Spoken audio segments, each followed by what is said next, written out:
ଭାରତୀ ମହାନ୍ତ मु जाजपुर डिस्ट्रिक्ट आसी मु फास्ट एठिकी जिते आसली एलएमबी किसी भी शिखी नी गाड़ी विषय किसी भी जानी नी एठिकी आसला एलएमबी 30 डेज कंप्लीट कली एठिकार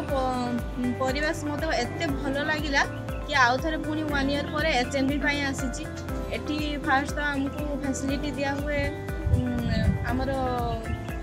थियोरी क्लास भी हुए फास्ट तो आमको सकाळू योगा करा हुए एटिकार जे भाइस प्रिंसिपल अच्छा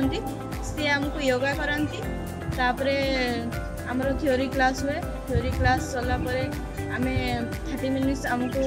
प्रैक्टिकल दिया हुए तापर सिमुलेटर ट्रेनिंग भी अच्छी जी कि गाड़ी विषय कौन भी नॉलेज नथिबो किसी भी जान नथिबो तो कंट्रोल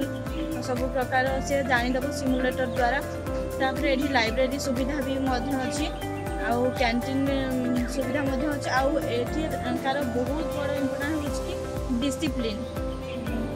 डिसिप्लिन मेंटेन करती एठार पिला माने भी आउ एठिकार जति भी सार अच्छा समस्ते होती आर्मी रिटायर्ड बहुत फ्रेंडली मिसती आ बहुत भल भाव समस्त को प्रैक्टिकल हो कि थियोरी हो सिमुलेटर ट्रेनिंग हो बहुत भल भाव ट्रेन करती आज मोर 30 डेज कंप्लीट है।